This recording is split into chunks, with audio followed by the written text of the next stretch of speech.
ओवैसी की आखिर टीम क्या है? ये सवाल लंबे समय से ओवैसी के सामने भी दागा जाता है और ओवैसी को लेकर भी पूछा जाता है। अब जब दुनिया भर में ओवैसी भारत का प्रतिनिधित्व करके आए हैं, सर्वदलीय प्रतिनिधिमंडल में भारत का पक्ष रखकर आए हैं और पाकिस्तान की धज्जियां उड़ाकर भारत लौटे हैं, तो एक दफा फिर ओवैसी के सामने ये सवाल पूछा गया कि क्या ओवैसी भारतीय जनता पार्टी की बी टीम के सदस्य हैं? क्या ओवैसी का भारतीय जनता पार्टी के साथ कोई नाता है? क्योंकि जिस लिहाज से भाजपा पाकिस्तान की धज्जियां उड़ाती है, जिस लिहाज से राइट विंग के नेता प्रखर होकर पाकिस्तान के खिलाफ बोलते हैं, ओवैसी ने उससे भी ज्यादा प्रखर होकर पाकिस्तान के खिलाफ बोला है, पाकिस्तान को बेनकाब किया है, पाकिस्तान को जुबानी तौर पर निस्ते नाबूद किया है। लेकिन जब ओवैसी ने इसका जवाब दिया तो वो जवाब सुनने लायक है।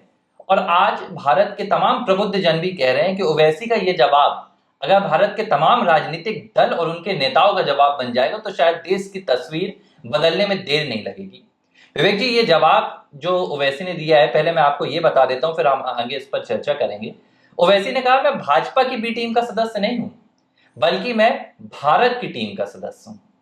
नहीं, कोई भी परिपक्व जो राजनेता है, जब वो डेलीगेशन में शामिल होकर जाता है तो वो जाहिर सी बात है कि भारत की ही टीम का हिस्सा होगा। और उन्होंने ये सिर्फ इसी संदर्भ में नहीं कहा, डेलीगेशन के संदर्भ में, क्योंकि जो सवाल वहाँ से किया गया था कि जो कुछ दल हैं वो बात करते हैं कि आप बीजेपी की बी टीम है, ये कहा जाता। तब उन्होंने कहा कि मैं भारत की टीम का हूँ और सदैव मैं भारत की टीम से ही रहना चाहूँगा। तो एक परिपक्व, एक मैच्योर जो एक बातचीत होती है, जो बयान होता है, वो वेस्टर ओवैसी साहब ने एक इंटरव्यू के दौरान दिया था, जो चर्चा का विषय बन गया। देखिए, ये जब हम बी टीम की बात करते हैं, बीजेपी की बी टीम बात करते हैं, ये एक नैरेटिव सेट किया गया था। नैरेटिव इसलिए सेट किया गया था कि इसमें अधिक से अधिक नुकसान किसको होता है। अगर ओवैसी की पार्टी जो है एआईएमआईएम अगर कहीं पर उतरती है तो नुकसान किसको होता है? जाहिर सी बात है कि कांग्रेस को नुकसान होता है।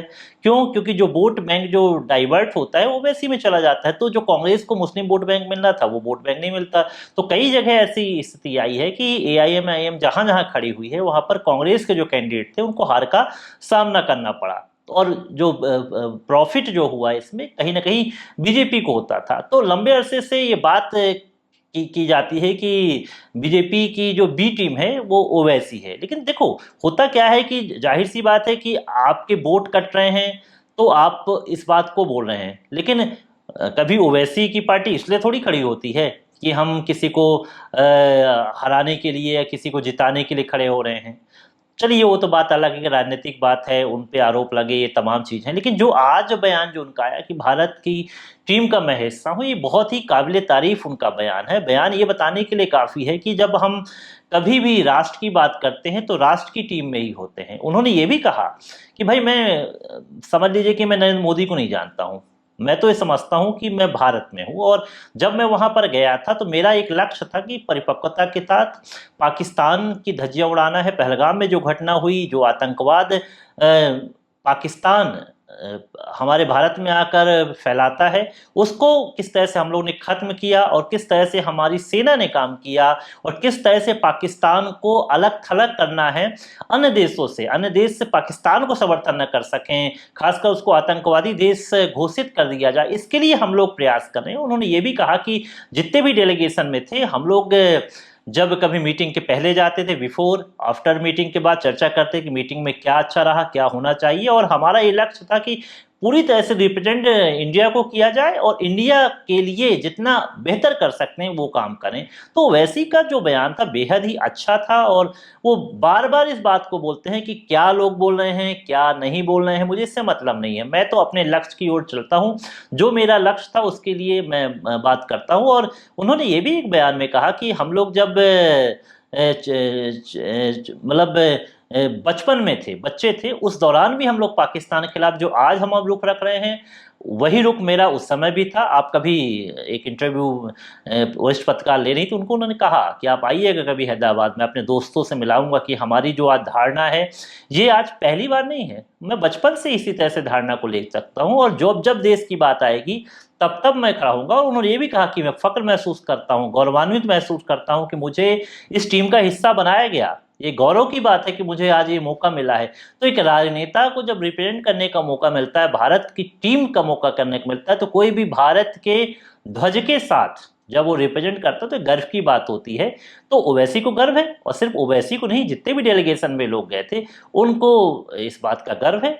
और उसमें ये भी जयराम रमेश जी जिस तरह से बयान दिया था उस पर भी उन्होंने प्रहार किया कि अब अगली बार डेलीगेशन में रमेश साहब को बस शायद दुख हुआ होगा कि उनको नहीं रखा गया, तो अगले बार वो भी जाए और अच्छा, पूरी तरह से करें। जिस लिहाज से ये बयान आ रहे हैं, चाहे वो फिर मुझे याद है राहुल गांधी जब पहुंचे थे, तेलंगाना पहुंचे थे एक जनसभा में चुनाव के दौरान, तो उन्होंने कहा था कि नरेंद्र मोदी के दो यार ओवैसी और केसीआर, जिसमें उन्होंने केसीआर को भारतीय जनता पार्टी का समर्थक बताया था और ओवैसी को बताया था।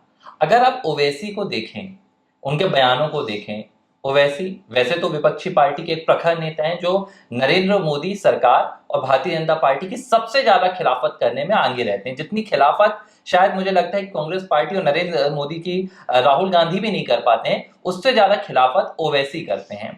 बावजूद इसके अगर कांग्रेस पार्टी ऐसे बयान दे रही है तो ओवैसी की यहाँ पर गलतियां अगर गिनूं मैं कांग्रेस पार्टी के लिहाज से या किसी और राजनेता की गलतियां गिनूं, तो क्या वो गलती ये है कि ये तमाम राजनेता देश के पक्ष में बोल देते हैं, विदेश में जाते हैं तो ये राजनेता भारत की खिलाफत नहीं करते हैं तो वे बीजेपी की बी टीम में शामिल हो जाते हैं। अगर देश में कोई आतंकी हमला हो रहा है और ये राजनेता सेना और सरकार पर सवाल नहीं उठाते हैं तो ये बीजेपी की बी टीम के हो जाते हैं। अगर पाकिस्तान के खिलाफ देश की सरकार कड़े कदम उठा रही है और ये राजनेता सरकार का समर्थन कर देते हैं तो ये बीजेपी के बी टीम के हो जाते हैं।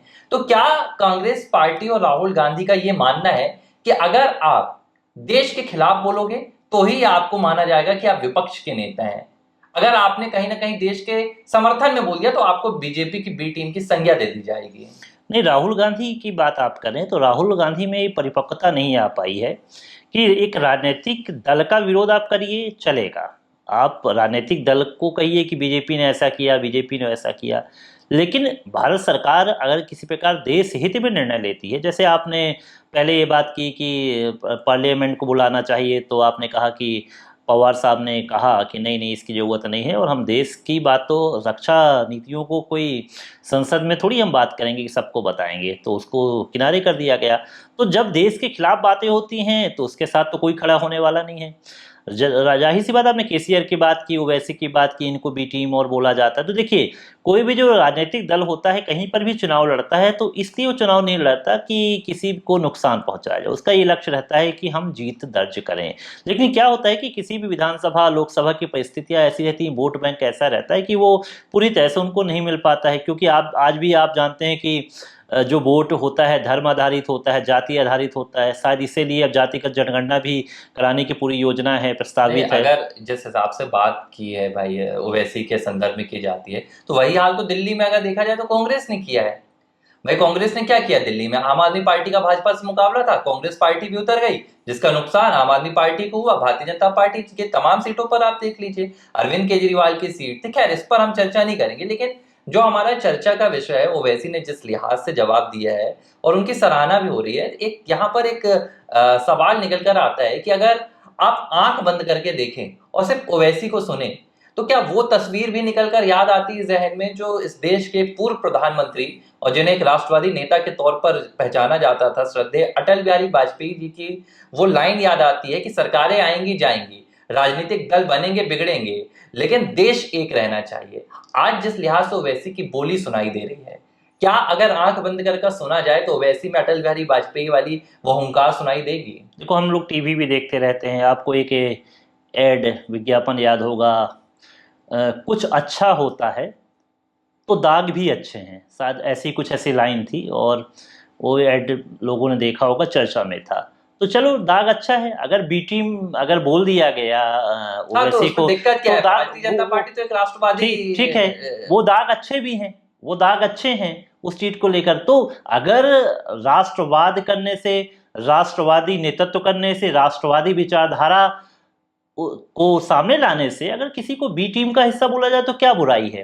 अगर आज भारतीय जनता पार्टी की सरकार केंद्र में है और भारतीय जनता पार्टी की सरकार के प्रधानमंत्री नरेंद्र मोदी हैं, जो पाकिस्तान की धज्जियां उड़ाने के लिए तैयार हैं, उन्होंने सेना को फ्री हैंड दिया था, हमारी सेना ने धज्जियां उड़ा के रख दी पाकिस्तान की और इतना शौर्य दिखाया, तो गौरवान्वित है, पूरा देश गौरवान्वित है इन तमाम चीजों को लेकर।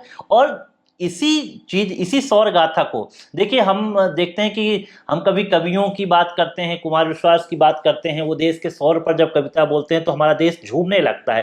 तो यही बात तो है, आज ओवैसी जो है विदेश में गए हैं, पाकिस्तानी कंट्री में गए हैं और देश की सेना, देश के सौर की बात कर रहे हैं, हमें बेहद खुशी है।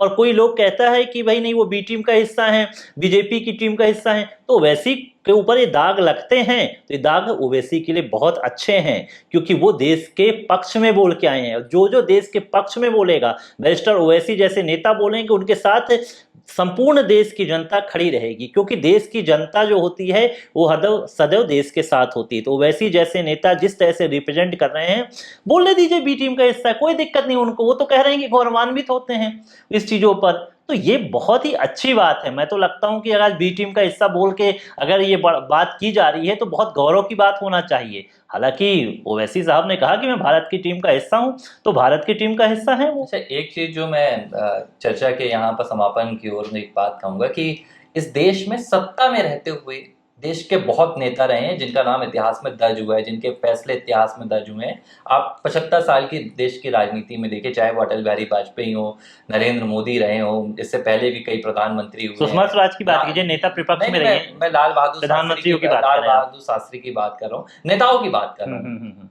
विपक्ष में रहते हुए बहुत बिल्ले ऐसे नेता निकल कर आते हैं जिनका नाम विपक्ष की भूमिका के लिए इतिहास में दर्ज होता है, जिनमें अटल बिहारी वाजपेयी जैसे नेताओं का नाम शामिल है। मुझे लगता है कि ये जो पूरी पंक्ति है, इस पंक्ति में जाकर कभी इतिहास को याद किया जाएगा तो इस पूरे कार्यकाल के लिए ओवैसी का नाम भी मुझे लगता है कि इस फहरिस्त में कहीं ना कहीं जरूर नजर आए। नहीं, होना चाहिए। अगर उनका नाम जिस तरह से उन्होंने काम किया है उसमें चर्चा में होना चाहिए, और ये चर्चाएं आम हैं। और जब जब देश की बात आएगी तब तब हम ओवैसी का सम्मान करेंगे, तब तक उनके साथ उनकी खड़े रहेंगे। जिम्मेदारी अगर राजनीति के लिहाज से देखा जाए, जो आज की समकालीन राजनीति है देश के भीतर, जो कांग्रेस पार्टी निभा रही है, जो टीएमसी निभा रही है, कि भाई अगर देश में संकट आए तो सिर्फ सरकार जिम्मेदार है, अगर देश में आपत्ति आई तो सिर्फ सरकार जिम्मेदार है। इस राजनीतिक विचारधारा को काटकर ओवैसी ने ये संदेश दिया कि राजनीति चुनाव तक होनी चाहिए, चुनाव खत्म, राजनीति खत्म, और उसके बाद राष्ट्र नीति है जिसमें देश के तमाम सांसदों को, विधायकों को और राजनेताओं को आगे बढ़ना चाहिए। तो इसके लिए निश्चित तौर पर ओवैसी की सराहना होनी चाहिए। एबीसी हिंदी न्यूज, आज ही जुड़िए हर खबर के साथ।